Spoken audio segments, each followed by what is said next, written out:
మోకాళ్ళ నొప్పులు, disc problems లాంటి అన్ని సమస్యలకు సంప్రదించండి Homeocare international world class homeopathy 9001171550. BJP senior నేత మల్కాజ్గిరి పార్లమెంట్ సభ్యుడు ఈటెల రాజేందర్ మనతో ఉన్నారు. ఆయనతో మాట్లాడతాం. రాజేందర్ గారు నమస్తే. నమస్కారం. మీకు బీజేపీ రాష్ట్ర అధ్యక్ష పదవి ఖాయమనే వార్తలు వచ్చినాయి, కానీ లాస్ట్ మినిట్లో ఎందుకు ఆగింది? మీ పదవిని అడ్డుకుంటుంది ఎవరు? దాని పట్ల నేను చెప్పడానికి నా దగ్గర ఏం లేదు, కామెంట్ కూడా చేయను. నేను క్లియర్గా నేను పేరు కూడా చెప్తాను. రాజా సింగ్ మీ ఎమ్మెల్యే చెప్తున్నారు, అగ్రెసివ్ నాయకుడు కావాలి, దేశం కోసం ధర్మం కోసం పనిచేసే నాయకుడు కావాలి, కొత్త నాయకులు వద్దు అని చెప్తున్నారు. ఆ ఇష్యూ మీద మాట్లాడడానికి సుముఖంగా లేను. నేను ఇష్టం లేని సబ్జెక్ట్ అది నాకు. మీరు ప్రమాణ స్వీకార కార్యక్రమానికి వెళ్ళినప్పుడు అమిత్ షాని కలిశారు, తర్వాత చాలామంది ఆర్ఎస్ఎస్ నాయకులు కలిశారు. మీకేమైనా హామీ ఏమైనా ఇచ్చారా? నేను ఎప్పుడు ఢిల్లీ పోయినా అమిత్ షా గారిని కలుస్తా, సంతోష్జీ గారిని అప్పుడప్పుడు టైం అడిగి కలుస్తూ ఉంటా, నడ్డా గారిని కలుస్తూ ఉంటా. జనరల్ మాది జాతీయ పార్టీ కాబట్టి అనేక మంది కేంద్ర మంత్రులుగా, ఎంపీలుగా నాకు పాత పరిచయం, ఇళ్ళకి వచ్చిన తర్వాత పరిచయం కూడా ఉంది కాబట్టి అందరినీ కలుస్తూ ఉంటా. అంతే తప్ప దానికి ఒక ప్రత్యేకమైన ప్రాధాన్యత అంశం ఏం లేదు. పార్టీలో కొత్త వారికి పాత వారికి గ్యాప్ ఉందనేది చాలా స్పష్టంగా కనిపిస్తోంది. మీరేమో అది ఫీల్ అవుతున్నారా? నాకు ఈ గ్యాపులు, ఈ కుట్రలు, ఈ గ్రూపులు, ఒకరికొకరు విమర్శించుకోవడము, ఒకరికొకరు పుల్లలు పెట్టుకోవడం, ఈ కల్చర్ నుంచి వచ్చినట్టు కాదు. నేను నాకు ఇదంటేనే తెలియదు. నాకు పార్టీలో ఉన్న ప్రతి కార్యకర్త, ప్రతి నాయకుడు కలిసిమెలిసి పని చేసుకునే విధానమే తెలుసు తప్ప ముఖం ముందు మాట్లాడి ముఖం వెనుక ఒక మాట్లాడే కల్చర్ లేనివాడిని. కాబట్టి ఆ అంశం నేను తెచ్చేదలుచుకోలేదు. కానీ మీ పార్టీ నాయకులే బహిరంగంగా మాట్లాడుతున్నారు, దానికన్నా మీరు ఆన్సర్ ఇవ్వదలుచుకున్నారు.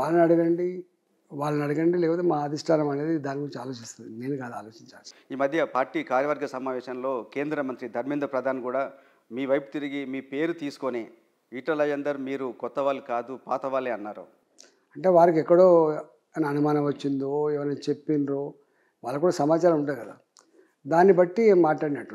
అంటే పార్టీలో కొత్త పాత అనే ఒక చర్చ నడుస్తుంది అనేది ఆయన దృష్టిలో ఉండి ఉంటుందని కదా తెలియదు. వారికి ఏం స్పోక్ వచ్చిందో, వారికి ఏం సమాచారం వచ్చిందో, వారు ఎందుకు మాట్లాడినరో వారిని అడిగి చెప్తారు, నేనే చెప్తా. అసలు మీరు పార్టీ రాష్ట్ర అధ్యక్షుడు కోరుకుంటున్నారా లేదా? నాకు నేనుగా ఎప్పుడు కోరుకోలేదు.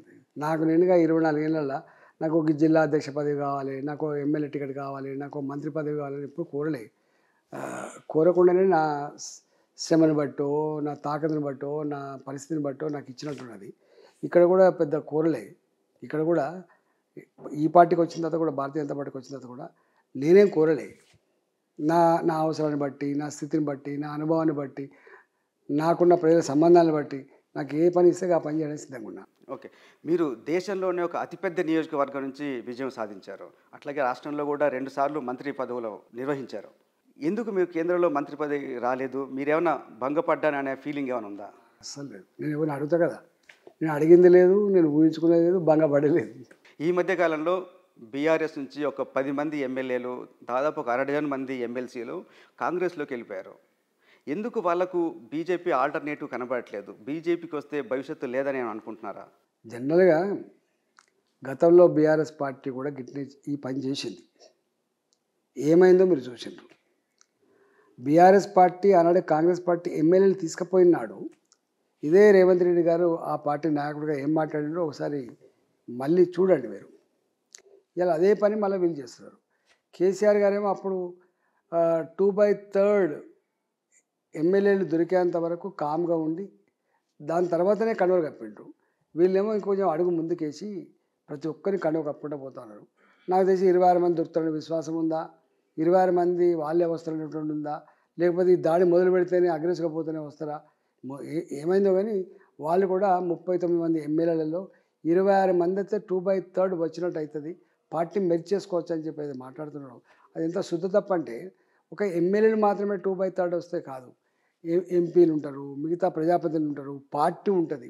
సుప్రీంకోర్టు ఒక జడ్జిమెంట్ ఇచ్చింది, సుప్రీంకోర్టు ఒక రకంగా అభిప్రాయపడ్డారు.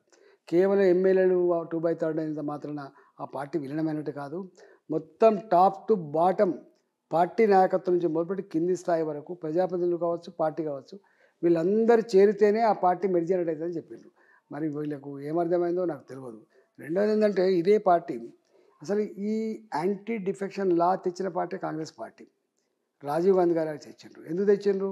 అంతకుముందు అయారాం గయారాం హర్యానాలో ఎట్లయితే ఏ నీచమైన చరిత్రకి శ్రీకారం చుట్టిందో ఆ నీచమైన చరిత్రకు చరమగీతం పాడాలని ప్రజాస్వామ్యాన్ని రక్షించాలని చెప్పి ఏదైతే చట్టం వచ్చిందో యాంటీ డిఫెక్షన్ లా, ఇవాళ యాంటీ డిఫెక్షన్ లాని మొట్టమొదటిసారిగా నిర్వీర్యం చేసిన వ్యక్తి ఈ రాష్ట్రంలో కాంగ్రెస్ పార్టీ ఆనాడు రాజశేఖర్ గారు చేసిండు.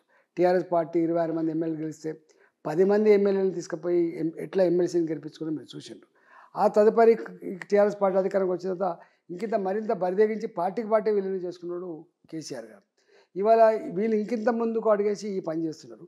కానీ వాళ్ళ నాయకుడు రాహుల్ గాంధీ గారు స్వయంగా మేనిఫెస్టోలో పెట్టిన అంశం ఏంటంటే ఒక పార్టీలో గెలిచి ఇంకొక పార్టీకి పోతే శాశ్వతంగా సభ్యత్వమే రద్దు చేయాలని చెప్పి మేనిఫెస్టోలో పెట్టుకొని మరి ఇలా వాళ్ళు చేస్తున్నది ఏందో. కానీ మీరు టీఆర్ఎస్లో ఉన్నప్పుడే కదా కేసీఆర్ గారు కాంగ్రెస్లో నాయకుల్ని కలుపుకుంది, అప్పుడు మీరు ఏమైనా వ్యతిరేకించారు? మేము ఆనాడు వ్యతిరేకించడం మంచిది కాదు. 63 ఎమ్మెల్యేలు ఉన్నప్పుడు స్థిరమైన ప్రభుత్వం ఉండాలని చెప్పి మేము చేస్తే సరే రాష్ట్ర అవసరాల కోసం చేసాం అనుకున్నారు. కానీ 90 మంది ఎమ్మెల్యేలు 88+2 రెబల్స్ 90 మంది ఎమ్మెల్యేలు గెలిచిన తర్వాత కూడా నువ్వు ఈ పని చేయడం అనేది ఏ ప్రజాస్వామికవాది హర్షించడు, ఏ మన విలువిషయం కూడా హర్షించదని చెప్పి. కానీ అప్పుడు కేసీఆర్ చెప్పారు, మేము మాట్లాడుకున్నాం, చెప్పినాం, మేము గుసగుసలు పెట్టుకున్నాం, ఆయనకు తెలుసు. కానీ ఇప్పుడు రేవంత్ రెడ్డి చెప్తున్నాడు, ముఖ్యమంత్రి అండ్ మంత్రులు చెప్తున్నారు, బీజేపీ బీఆర్ఎస్ మా ప్రభుత్వాన్ని కూలగొట్టడానికి ప్రయత్నం చేస్తుంది కాబట్టే మేము ఎమ్మెల్యేలు తీసుకుంటున్నామని. మేము గంత అవగాహన లేకుండా లేము, గంత పవర్ మంగళం కాదు. మేము ఆ ప్రభుత్వాన్ని కూర్చోాలి ఈ ప్రభుత్వాన్ని కూర్చోాలని చెప్పి అరటపడే పార్టీ కాదు మాది. మా సొంత కాలేదో మేము గెలవగలిగే స్థాయికి వచ్చినాం, గెలుస్తుంది తప్ప వీళ్ళని కూలగొట్టాల్సిన అక్కడ వాళ్ళని పడగొట్టాల్సిన అక్కడ మాకెందుకు ఉందండి. మీరు 20 ఏళ్ళు బీఆర్ఎస్లో పనిచేశారు. ఇప్పుడు ఏమనిపిస్తుంది మీకు? బీఆర్ఎస్ నుంచి చాలామంది ఎమ్మెల్యేలు ఎమ్మెల్సీలు వెళ్ళిపోతున్నారు. ఆ పార్టీ భవిష్యత్తు మీకు ఎట్లా కనిపిస్తుంది? ఎందుకో సరే కష్టాలు అందరికీ వస్తాయి, కష్టాలు పార్టీ కూడా వస్తాయి. కానీ ఎందుకో ఇప్పటికి కూడా కేసీఆర్ పార్టీ పట్ల పాజిటివ్ దృక్పథం మాత్రం ఏర్పడలేదు. కాంగ్రెస్ పార్టీ 6 నెలల కాలంలో విఫలమైంది అన్నప్పటికి కూడా, కాంగ్రెస్ పార్టీ మీద ప్రజలకు ఏవగింపు కలిగినప్పటికి కూడా ఎందుకో కేసీఆర్ మీద మాత్రం పాజిటివ్ వస్తలేదు. ఎందుకు వస్తలేదో ఆయన ఆలోచించుకోవాలి. నాకు తెలిసి ఆ పార్టీకి భవిష్యత్తు ఉన్నట్టు కూడా కనబడతలేదు. ఉంటే గిట్లా ఉండదు.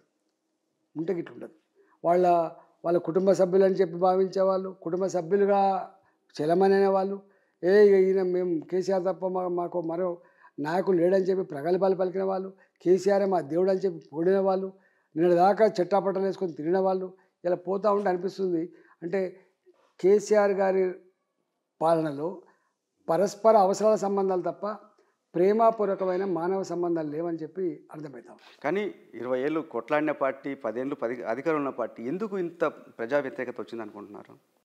కేసీఆర్ పర్సనలే, కేసీఆర్ తప్ప ఇంకోళ్ళు కారణం కాదు. అంటే నేనే అంటే ఒక అహంకారం, నేనే ఒక చక్రవర్తి లాగా, నేనే ఒక రాజులాగా, ఇక అసలు ఎవరిని కేర్ చేయని పద్ధతి, ఎవరు చెప్పినా వినని పద్ధతి, నాకేమవుతుంది, నేనే 30 ఏళ్ళు ఉంటా 40 ఏళ్ళు ఉంటా అని చెప్పి ఆ ఆశల సౌదాన్ని కట్టుకున్నట్టుగా సచివాలయాన్ని కట్టుకొని, ఇంకా ఇది అసెంబ్లీని కూలగొట్టి మల్లోడు కడతా అని చెప్పి ఎర్రగడ్డల భూమి పూజ చేసి, ఇలా మొత్తం అంబేద్కర్ విగ్రహాన్ని పెట్టగానే ఇంకేదో పార్క్ పెట్టగానే మొత్తం అంతా నాకే ఇద్దని చెప్పేది భ్రమలు పడడం ప్రజలు ఏందో అర్థమైపోయింది. ఇప్పుడు ఏమన్నా బీఆర్ఎస్ ఎమ్మెల్యేలు కానీ ఎంపీలు కానీ మీతో టచ్లో ఉన్నారా? పార్టీ నాయకులతో మాట్లాడుతూ ఉంటారు. ఎందుకంటే మేము పాత వాళ్ళం కాబట్టి 20 సంవత్సరాల సంబంధం ఉంది కాబట్టి మాట్లాడుతూ ఉంటారు. అంటే మాట్లాడుకోవడం నిషేధం కాదు కదా. ఇలా కేసీఆర్ గారు వచ్చిన తర్వాత ఒక పార్టీ ఎమ్మెల్యేలు ఇంకో పార్టీ ఎమ్మెల్యేతో మాట్లాడుకొని నిషేధించబడ్డది, ఒక పార్టీ ఎమ్మెల్యేలు ముఖ్యమంత్రి కలవాలంటే నిషేధించబడ్డది. కానీ అంతకుముందు ఫ్రీగా ఎవరు పడితే వాళ్ళు కలుసుకునే కల్చర్ కానీ మాట్లాడుకునేటువంటి ఆ కనీస ధర్మం కానీ ఉండేది. కేసీఆర్ గారు దాన్ని నిషేధించారు. అంటే నేను మీరు వ్యక్తిగత పరిచయాలతో మాట్లాడుకుంటూ కాదు, పార్టీలో చేరే విషయంలో ఏమైనా మాట్లాడుతున్నారా? నేను ఇంతవరకు చేరే విషయాలు ఎక్కడ అడగలేదు. కింది స్థాయిలో మాత్రం అడుగుతున్నారు. ఎంపీపీలుగా, జెడ్పీటీసీలుగా, సర్పంచ్లుగా ఉన్నవాళ్ళు, పార్టీలో సీనియర్ నాయకులు ఉన్నవాళ్ళు, అన్న మేము మీతో వస్తామని చెప్పి కొంతమంది మాట్లాడుతారు. కొంతమంది ఎంపీలు ఎమ్మెల్యేలు కూడా బీజేపీలోకి రావడం సిద్ధంగా ఉన్నారని చెప్పి మీ పార్టీ నాయకులు అంటున్నారు.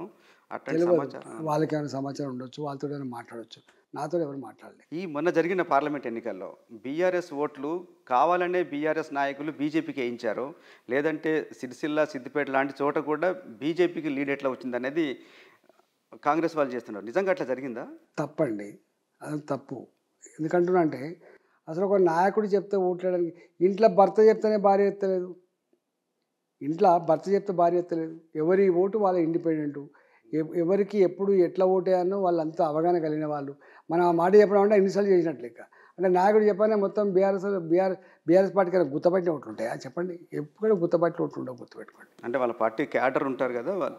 క్యాడరే మొత్తం పట్టించుకోకపోతే గిన్నె ఓట్లు ఎట్లా వస్తాయి? వాళ్ళకు కూడా ఓట్లు వచ్చాయి కదా. వాళ్ళ పార్టీ వాళ్ళు కానీ, వాళ్ళ క్యాడర్ కానీ, మాకు ఏమని కానీ, మాకు ఓట్లు వేసినట్టు కానీ ఎక్కడ లేదు. ప్రజలు ఉంటారు. ప్రజలు స్వేచ్ఛగా ఆ సందర్భాన్ని బట్టి, అప్పుడున్నటువంటి పార్టీ యొక్క భవిష్యత్తును బట్టి, నాయకుడికి ప్రజల పట్ల ఉన్న అవగాహన బట్టి ఓట్లేస్తారు తప్ప దానికంటే భిన్నంగా వాటికనే ఇట్లా బీఆర్ఎస్ చెప్పగానే బీఆర్ఎస్కి మొత్తం ఓట్లేసుడు, కాంగ్రెస్ చెప్పగానే కాంగ్రెస్ పార్టీకి ఓట్లేసుడు, గది చెప్పగలిగే స్థితిలో ఉన్న నాయకుడు ఇంకా పుట్టలే దేశంలో. కానీ ఒకసారి చూస్తే మీరు అసెంబ్లీ ఎన్నికల నుంచి పార్లమెంట్ ఎన్నికలకి బీఆర్ఎస్ నుంచి ఒక 20% ఓటు బీజేపీకి ట్రాన్స్ఫర్ అయింది. కారణం ఏంటంటారు? అదే అందుకనే ఎక్కడ కూడా పార్టీకి నాకు 50% ఓట్లు ఉన్నాయి, నాకు 60% ఓట్లు చెప్పగలిగే పార్టీ భూమి మీద లేదు. అప్పుడున్నటువంటి పరిస్థితులను బట్టి ఓట్లేస్తారు తప్ప ఇలా బీఆర్ఎస్ పార్టీకి అంతకుముందు ఓట్లేసిండ్రు, అంతకుముందు బీఆర్ఎస్ పార్టీకి ఓట్లేసిండ్రు. ఈ ఎంపీ ఎలక్షన్స్ వచ్చినాయి. ఎంపీ ఎన్నికల ప్రజలు ఏం కోరుకున్నారు?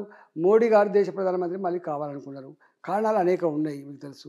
అందులో నేను వాళ్ళకు తెలిసి 24 ఏళ్ళుగా వాళ్ళ కళ్ళ ముందు పెరిగిన బిడ్డను కాబట్టి, తెలంగాణ ఉద్యమ బిడ్డగా, ఒక ప్రజల కోసం కొట్లాడే బిడ్డగా, మొట్టమొదటి ఆర్థిక మంత్రిగా, కరోనా కష్టకాలంలో ఆరోగ్య శాఖ మంత్రిగా పనిచేసినటువంటి అవన్నీ ఆనవాళ్ళన్నీ కూడా వాళ్ళకు తెలుసు కాబట్టి, నా పట్ల సంపూర్ణమైన అవగాహన ఉంది కాబట్టి, ఈస్టర్లను కూడా కాపాడుకోవాలి, గెలిపించుకోవాలి, ఇంతకుముందే తప్పు జరిగిందన్నటువంటి భావన, ఇట్లా రకరకాల కారణాల వల్ల నాకు ఓట్లేసి గెలిపించారు. ఈ మధ్య ఒక కొత్త వార్తలు వస్తున్నాయి, ముఖ్యంగా కాంగ్రెస్ వాళ్ళు చేస్తున్నారు. నిన్న మధు యాష్కి చెప్పాడు బీఆర్ఎస్ని బీజేపీలో విలీనం చేయబోతున్నారు అనేది. అట్లాంటి చర్చ కానీ అట్లాంటిది ఏదైనా ప్రయత్నాలు జరుగుతున్నాయి? మమ్మల్ని అయితే ఇంతవరకు ఎవరు అడిగిన లేదు. మాకైతే ఈ విషయం దృష్టికి రాలే. ఏదో పేపర్లల్లో, మీడియాలో, సోషల్ మీడియాలో, యూట్యూబ్ ఛానళ్ళల్లో ఎవరికి వాళ్ళుగా స్వీయ మానసిక ధోరణి వెలువరిస్తుంది తప్ప మా పార్టీ పరంగా మాత్రం ఇంతవరకు లేదు. అంటే నిన్న మధు యాష్కి పిసిసి ప్రచార కమిటీ అధ్యక్షుడు ఆయన స్వయంగా చెప్తున్నారు, కవితను కాపాడుకోవడానికి, జైలు నుంచి విడుదల చేయించుకోవడానికి కేసీఆర్ ఒక ఒప్పందం చేసుకున్నాడు, పార్టీని విలీనం చేస్తానని. అట్లాంటి అవకాశం ఉందంటే ఆయనకైనా కళ వచ్చిందేమో, వారిని అడగండి, మాకు తెలియదు. మీ వైపు నుంచి మీకేమైనా సమాచారం ఉందా? మాకు అట్లాంటి సమాచారం లేదు. తర్వాత ఈ మధ్యకాలంలో హరీష్ రావు చాలా మంచోడు అని చెప్పేసి మీ పార్టీ నాయకులు అంటున్నారు. హరీష్ రావు వస్తే చేర్చుకుంటామని. మీరేమైనా హరీష్ రావు వస్తే మీరు చేర్చుకోవడానికి సిద్ధంగా ఉన్నారా? నాకేం అభ్యంతరం లేదు. హరీష్ రావు పట్ల మీకు ఎట్లాంటి అభిప్రాయం ఉంది? వస్తే ఆహ్వానిస్తాం. హరీష్ రావు గారు మా పార్టీకి వస్తే మంచిగా వెల్కమ్ చెప్తాం. రాజీనామా కూడా చేయాల్సిన అక్కర లేదు ఇవాళ ఉన్న పరిస్థితుల్లో. ఇక్కడ కాంగ్రెస్ పార్టీకి పోతున్నంత రాజీనామా చేస్తున్నారా? రాజీనామా చేయాల్సిన అక్కర కూడా లేదు. బీజేపీలో ఆ కండిషన్ ఏమైనా ఉందా? ఎవరైనా పార్టీ నాయకులు వస్తే రాజీనామా చేసే రావాలి? అట్లాంటి కండిషన్ మా దగ్గర ఏం లేవు. హరీష్ రావు వస్తే చేర్చుకుంటారా? ఎవరు వచ్చినా చేర్చుకుంటాం. మంచి బ్యాక్గ్రౌండ్ ఉన్నోళ్ళు, అనుభవం ఉన్నోళ్ళు, వాళ్ళ వల్ల పార్టీ కింద లాభం అయిన వాళ్ళు ఎవరు వచ్చినా చేర్చుకుంటాం. మీకు బీఆర్ఎస్లో చాలామంది నాయకులతో చాలా సన్నిహిత పరిచయాలు, సంబంధాలు ఉన్నాయి. మీరు ఎవరెవరు అనుకుంటున్నారు మంచి వాళ్ళు ఉన్నారు బీఆర్ఎస్? చాలామంది ఉన్నారు, పిడికడ మంది ఉంటారు చెడ్డవాళ్ళు. హరీష్ రావుతో పాటు ఇంకా 4 పేర్లు చెప్పగలరు? ఉన్నాయి, చాలా చెప్పరు. ముఖ్యమంత్రి రేవంత్ రెడ్డి అంటున్నాడు ప్రతిపక్షాలు నిరుద్యోగులను రెచ్చగొట్టి ఉద్యమాలు చేస్తున్నాయని. నిజంగా అట్లా రెచ్చగొడుతున్నారా? అధికారంలో ఉన్నవాడికి కళ్ళనెత్తికెక్కి గట్లనే మాట్లాడతారు. అధికారంలో ఉన్నవాడు ఎవరైనా గట్లే మాట్లాడతారు. ఆయన కూడా గట్లే మాట్లాడతాడు. ఆయన అద్దాల మెడలో ఉంటాడు. ఇప్పుడు ప్రజలు ఏమనుకుంటున్నారు, ప్రజల బాధలు ఏందనేది ఇప్పుడు మూసుకపోయింది ఆయన. ఇక్కడ నేను చూస్తున్నా కదా, ఇవాళ ఎంత బాధ అనిపించే అంశం అంటే, కోచింగ్ సెంటర్ల దగ్గర డబ్బులు తీసుకొని వాళ్ళు ఉద్యమాలు చేస్తున్న మాట అవుతుందో, ఇలా రేపు అదే యువత, ఏ యువత నీకు అండగా ఉండి ముఖ్యమంత్రి పదవిని కట్టబెట్టిందో అదే యువత ఏం చేస్తారో రేపు చూద్దాం. రెండవది, వీళ్ళకి మరి దృష్టికి వస్తున్నా లేదా కానీ ఎక్కడికక్కడ విచ్చలవిడి కరప్షన్, అంటే సిగ్గుతో తలదించుకునే పరిస్థితి అది. పేదల ఇళ్ళు ఎప్పుడెప్పుడు వేసుకున్న పేదల ఇళ్ళ మీద, గుడిసెల మీద కన్నేసినటువంటి స్థానిక నాయకులు వాటి కూలగొట్టించుడు చెప్పి బెదిరించుడు, ఆ బెదిరించి వాళ్ళ దగ్గర డబ్బులు వసూలు చేసుడు, డబ్బులు దన్నుకుడు, వాళ్ళు వినకపోతే వాళ్ళ గుడిసెలు నిజానే కూలగొట్టించుడు, ఇదంతా చేస్తున్నారు. డబుల్ బెడ్రూమ్లు ఇచ్చుడు దేవుడు ఎరుగు, కొత్తగా ఇళ్ళ జాగలు ఇచ్చుడు దేవుడు ఎరుగు, కొత్తగా ఇల్లు శాంక్షన్ ఇవ్వడం దేవుడు ఎరుగు. కానీ ఇలా ఉన్న ఇల్లు మాత్రం కూలగొడుతున్నారు, ఉన్న పేదల గుడిసెలు పీకేస్తున్నారు, పేదల భూములు గుంజుకుంటున్న పరిస్థితి కోకొల్లలుగా ఉన్నది. మొన్ననే రెవెన్యూ మంత్రి గారితో మాట్లాడిన, కలెక్టర్ గారితో మాట్లాడితే నా ఆదేశాలు ఏం లేవు, నేను కూలగొట్టాలని చెప్పి ఎక్కడ ఆదేశాలు ఇవ్వలేదు, నేను చెప్తా అని చెప్తున్నారు తప్ప అంతలా భయభ్రాంతులకు గురవుతున్నారు. ఒక మాటలో చెప్పాలంటే పేనం మీద నుంచి పోయిలబడ్డామా అనేటువంటి ఏడుపు మొదలైంది. ఇది రేవంత్ రెడ్డి గారికి అర్థం కాదు. ఫైనాన్స్ డిపార్ట్మెంట్ ఉన్నది, సామాన్యుడు ఒక 10 లక్షల రూపాయల బిల్లు పోతే 80,000 రూపాయలు 8%, 10 లక్షల రూపాయలు 80,000 రూపాయలు కానీ ఇవ్వాలి. 5 లక్షల మందికి ఇందిరమ్మ ఇల్లు కట్టిస్తామంటున్నారు. మీరు అన్నట్టు కూలగొట్టిన చోట కూడా ఇందిరమ్మ ఇల్లు ఇస్తారేమో? దమ్ముంటే చెప్పమని. నువ్వు ఉన్న ఇల్లు కూలగొట్టి ఇందిరమ్మ ఇల్లు అంటారు. ఏమన్నా ఆ ఆలోచన ఉన్నోళ్ళేనా? అనుభవం ఉన్నోళ్ళే ఈ మాట అనేది. నేను బాధ అనిపిస్తుంది మాట మాట్లాడతా. కానీ ఉన్న ఇల్లు ఏంటో చూసినా, ఇల్లు పీకేసి పందిరేయించినట్టుగా ఇల్లు పీకేసి పందిరేస్తాం. కానీ అవన్నీ అనుమతులు లేకుండా కట్టామంటున్నారు కదా. అనుమతులు లేని ఒక మాట కూలగొట్టడం తప్పంటారా? ఒక మాట, అనుమతులు లేని తప్పు వాళ్ళు ఎప్పుడో 35 ఏళ్ళ క్రితం కొనుక్కున్న దానికి రిజిస్ట్రేషన్ పత్రాలు ఉండే, వాళ్ళకు జిహెచ్ఎంసీ పర్మిషన్ ఉండే, మున్సిపల్ పర్మిషన్ ఉండే, రెవెన్యూ ఉద్యోగుల పర్మిషన్ ఉండే, కట్టుకుండ్రి బ్యాంకులో వచ్చే, ఇప్పుడు పర్మిషన్ లేదని చెప్తే బుద్ధున్న మాట అనేది ఎవరన్నా. ఇంతెందుకండి, ఇక్కడ బోర్డు పని ఉంటుంది. 35 ఏళ్ళ క్రితం కట్టుకునే ఇల్లు ఇప్పుడు వచ్చినోడు ఇది వక్ భూమి అంటాడు. ఆనాడు ఎంఆర్ఓ అంటాడు ఏం చేసిండు, ఆనాడు ఆర్డీఓ అంటాడు ఏం చేసిండు, ఆనాడు కలెక్టర్ అంటాడు ఏం చేసిండు, ఆనాడు ప్రభుత్వం ఏం చేసింది చెప్పండి. ఇంతెందుకు ఈ దిల్సుఖ్నగర్ ఉంది మీకు, ఎల్బీనగర్ ప్రాంతంలో మునుగోడు ఎన్నికలప్పుడు జీవో నెంబర్ 118 ఇచ్చి ఈ మొత్తం అన్నీ రెగ్యులైజ్ చేస్తా అని చెప్పండి. ఎప్పుడు కట్టుకునే ఇల్లండి? బాజాప్తా లేఅవుట్లలో భూములు కొనుక్కొని ఇల్లు కట్టుకొని 35 ఏళ్ళుగా ఉంటున్నటువంటి ఆ ఇళ్లను ఇవాళ నువ్వు వచ్చి దీనికి నేను 118 పెట్టడానికి మీకే హక్కులు కల్పిస్తా అని చెప్పి జీవో ఇచ్చినామంటే అంటే ఏందన్నట్టు లెక్క మీరు చెప్పండి. అంటే అప్పటి కలెక్టర్ కాదా, అప్పటి ఎంఆర్ఓ కాదా, అప్పటి వాళ్ళకు ఆర్డీఓకి పవర్స్ లేదట లెక్క. చాలా ఉన్నాయండి. అంటే చాలా టూ మచ్ చేస్తున్నారు. అప్పుడు జరిగిన తప్పును ఇప్పుడు సరిదిద్దడం కరెక్ట్ కాదా? సరిదిద్దాలంటే నీకు ఏం చేయాలి? నువ్వు సరిదిద్దాలంటే ఫస్ట్ వాళ్ళకు ఇప్పుడు జీవో నెంబర్ 58 వచ్చింది, జీవో నెంబర్ 59 వచ్చింది. ఏంటిది అది? ఎవరెవరైతే ఇప్పటికే ఇల్లు కట్టుకొని ఉన్నారో రకరకాల కారణాల వల్ల ఇప్పుడు ఇబ్బందులు ఎదురవుతున్నాయి కదా, వాళ్ళకు ప్రభుత్వం ఒక అవకాశం ఇచ్చింది. మీరు 58 కింద రెగ్యులైజ్ చేసుకోండి, 59 కింద రెగ్యులైజ్ చేసుకోండి చెప్పలేదా? బిఎల్ఆర్ అంటే అదే కదా, బిల్డింగ్ అదే కదా అంటున్నా. ఓకే, అంటే మీరు కూలగొట్టకుండా వాటికి ఏదైనా పెనాల్టీ వేసి రెగ్యులరైజ్ చేయాలంటారు. పెనాల్టీ వేసేటప్పుడు కూడా ఇది వాళ్ళకు పుక్కడకు వచ్చిందా, ఆక్రమించుకొని కట్టిందా, వాళ్ళు ఆనాడు బాజాప్తా అన్ని లీగల్ అవకాశాలు పర్మిషన్ తెచ్చుకొని కట్టుకుంటారా? అవన్నీ ఉండయా?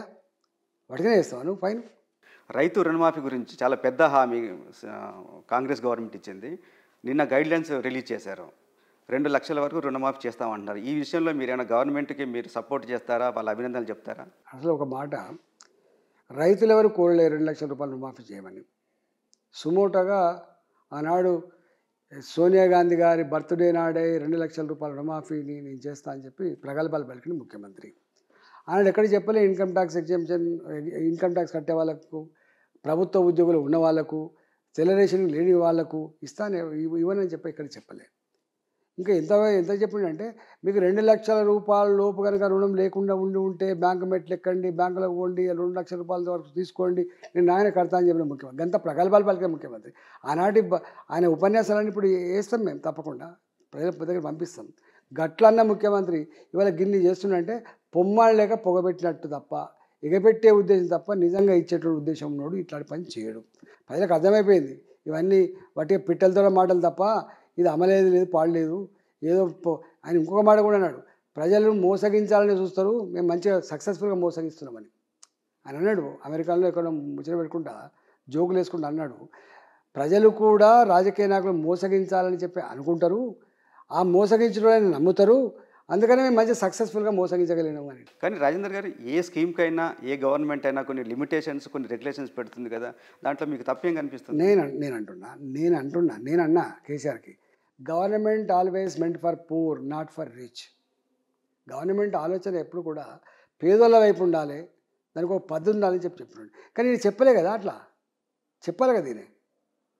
నేను రైతు 2 లక్షల రూపాయలు ఇప్పుడు 2 లక్షల రూపాయలు రావాలంటే ఎన్ని ఎకరాలు ఉండాలి తెలుసా అండి? 2 లక్షల రూపాయలు రుణమాఫీ రావాలంటే ఒక ఎకరానికి 15,000 రూపాయల కంటే ఎక్కువ ఇయ్యరు. ప్యాడీకి ఎక్కువ ప్యాడీనే కదా మన దగ్గర.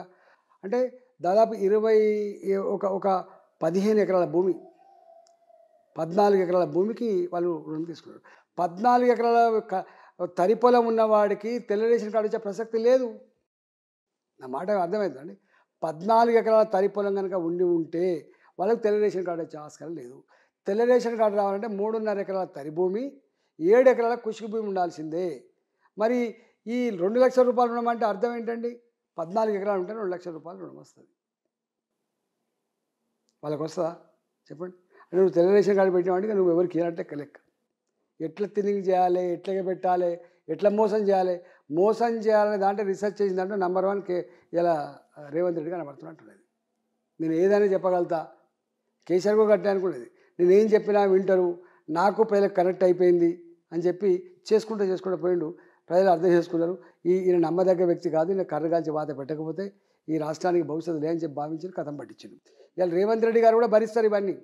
ఈ మాటలన్నీ కూడా చూస్తున్నారు, వింటున్నారు, వాళ్ళు భరిస్తున్నారు. అంటే అధికారం ఉంది కాబట్టి భరిస్తున్నారు.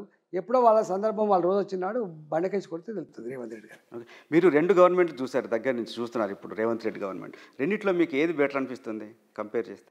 తుంటెత్తేసి మొద్దెత్తుకున్నాడు అనిపిస్తాను, పేన మీద నుంచి పొయ్యిల పడ్డ అనిపిస్తాను, వీళ్ళకి గిలగిల కొట్టుకుంటాను. కంకర మిషన్లు ఇప్పుడు నిన్న మైపాలరెడ్డి గారు జాయిన్ అయ్యారు, పటంచెరు ఎమ్మెల్యే గారు. కంకర మిషన్లు నడుపుకుంటే 390 కోట్ల రూపాయలు వస్తాయండి. 390 కోట్ల రూపాయలు ఫైన్ వేసిండు.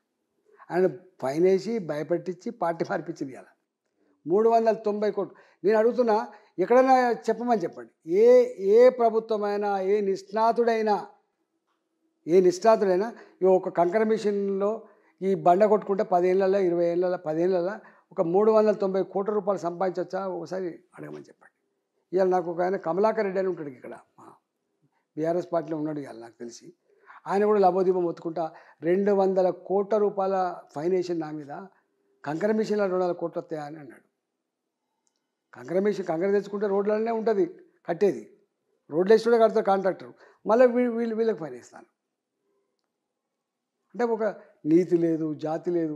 వాళ్ళు ఇవన్నీ ఈ ఫైన్లు ఈ సతాయించినంత కూడా వాళ్ళ పార్టీకి వస్తేనేమో అన్నీ మాఫు, వాళ్ళ పార్టీకి రాకపోతే ఇవన్నీ అనుభవించాల్సిందే. అంటే ఇట్లా బెదిరించి పార్టీలో చేర్చుకుంటున్నారు. మీరు అడగండి, మైపాలరెడ్డి గారు అయితే ఇప్పుడు ఉన్నాడు కదా, 390 కోట్ల రూపాయలు ఫైన్ ఎట్లా వేయగలుగుతారు? ఒక కంకర మిషన్ పరిధిలో 390 కోట్ల రూపాయల కంకర ఉంటుందా? బండ వాల్యూ అవుతుందా? ఎందుకు వేసినట్టు, ఎందుకు సతాయించినట్టు, ఎందుకు వెళ్ళి తీసుకుపోయినట్టు?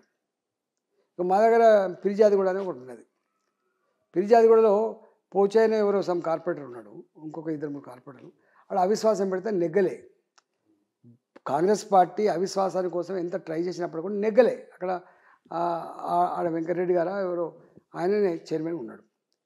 ఇవాళ ఇక్కడ నెగ్గలేకపోయినామని చెప్పి అక్కసుతో వీళ్ళు ఎవరైతే మధ్యవర్తిగా ఉండి ఇళ్ళకు జాగాలు కొనిపించారో వాళ్ళు ఇళ్ళన్నీ కూలగొట్టిండ్రు. కూలగొట్టి ఏమన్నారంటే ఇది శాంపుల్ కూలగొట్టాం, మొత్తం కూలగొట్టకుండా ఉండాలంటే నువ్వు మా పార్టీకి రా. నిన్న పోయిండు కడగొప్పుకొని వచ్చిండు. ఎవ్వడు కూడా ప్రేమతో ఆ పార్టీలో భవిష్యత్తు ఉంటుందని ఇష్టంతో ఎవరు పోవట్లేదు. గిన్ని రకాల హింస పెడితేనే ఇవాళ పోతున్నారు. ఇది ఇవాళ వాళ్ళకి అర్థం కాదు. ఇవాళ నవ్వుకుంటారు కావచ్చు, మేము గొప్ప పని చేసామని చెప్పి వాళ్ళు నవ్వుకుంటుండొచ్చు, కానీ ఇవన్నీ కింద ఉన్న ప్రజలు గమనిస్తారు. ఎమ్మెల్యేలు వస్తే పార్టీ బలోపేతం కాదంటారా? ఎందుకు కాదంటారు? ఎందుకు కాదు, బ్రహ్మాండంగా అవుతుంది. ఇప్పుడు అంటే ఆ రకంగా కాంగ్రెస్ కూడా బలోపేతమైందని అనుకోవచ్చు. తెలుస్తుంది అంటే అవసరం, ఇప్పుడు వాళ్ళ అవసరానికి ఎమ్మెల్యేలుగా మేము ఈ పార్టీలో భవిష్యత్తు లేదు, మాకు కాంగ్రెస్ పార్టీలో భవిష్యత్తు ఉందని కూడా వస్తానో మంచిగా ఉంటుంది. కానీ రేవంత్ రెడ్డి గారు అయితే ఆనాడు కాంగ్రెస్ పార్టీ ఎమ్మెల్యేలు పోతున్నప్పుడు ఎంతకు అమ్ముడుపోయింది మీరు, మిమ్మల్ని ప్రజలకు రాళ్ళతో కొట్టి చంపుతారు అని చాలా మాట్లాడండి. జోలికి నింపోను. ఇలా ఎంత డబ్బు కొనుక్కుంటున్నావు, ఏం అవసరం ఉందని కొనుక్కుంటున్నావు, ఎందుకు బ్లాక్మెయిల్ చేసి తీసుకుపోతున్నావు? ఒక్కొక్కరిది ఒక్కొక్క ఎజెండా. భూమి పైరవని ఒకడు, కంకర మిషన్ పైరవని ఒకడు, ఇంకో పైరవని ఒకడు, ఇట్లా తీసుకుపోతున్నావు. వాళ్ళు వస్తే గట్ల తీసుకుపోయినాడు వస్తే బాగాలేకపోతారు. కానీ వాళ్ళు చెప్తున్నారు మీరు కూలగొడతారు ప్రభుత్వాన్ని భయపడి మేమే తీసుకుంటున్నాం, మీరు కూలగొట్టడం ఆ ప్రభుత్వానికి సుస్థిరత ఉంటుందంటే మేము తీసుకోమంటున్నారు. మేము ఎందుకు చేస్తామండి? మేము పిచ్చి పడిందా మాకు? మేము దేశాన్ని నడిపే రాజకీయ పార్టీ, అనుభవం ఉన్న పార్టీ, పద్ధతి ఉన్న పార్టీ, ఒక ఎథిక్స్ వాల్యూస్ ఉన్న పార్టీ. మేము ఎందుకు కూలగొడతామండి? వాళ్ళకి పిచ్చి పట్టినట్టు ఉన్నది, వాళ్ళకి కళ వచ్చినట్టు ఉన్నది, పిచ్చి పట్టి మాట్లాడుతున్న మాట. మాకు ఆ పిచ్చి పట్టలే. కాళేశ్వరం మీద కావచ్చు, ధరణి మీద కావచ్చు, గొర్రెల స్కామ్, ఇప్పుడు చాలా విచారణలు జరుగుతున్నాయి. విద్యుత్ కొనుగోళ్ల మీద జస్టిస్ నరసింహారెడ్డి కమిషన్ వేశారు. ఏంటి ఇదేమన్నా రాజకీయ కక్షలా కనిపిస్తుందా?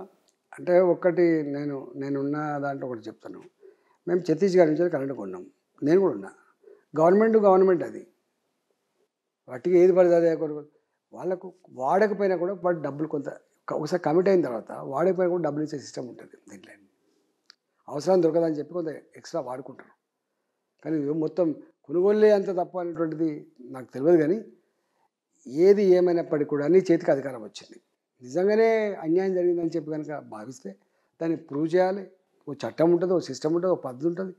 దాని ప్రకారం చేసి మీరు యాక్షన్ తీసుకోండి. ఒక కమిషన్ వేశారు, కానీ దాని కమిషన్కి వ్యతిరేకంగా కేసీఆర్ సుప్రీంకోర్టుకి వెళ్ళారు. ఇప్పుడు వీళ్ళు అంటారు భయపడుతున్నావు, తప్పు చేసావు కాబట్టి. మాట సుప్రీంకోర్టుకి వెళ్ళినా ఎక్కడికి వెళ్ళినా కోర్టుల మీద నీకు విశ్వాసం లేదా?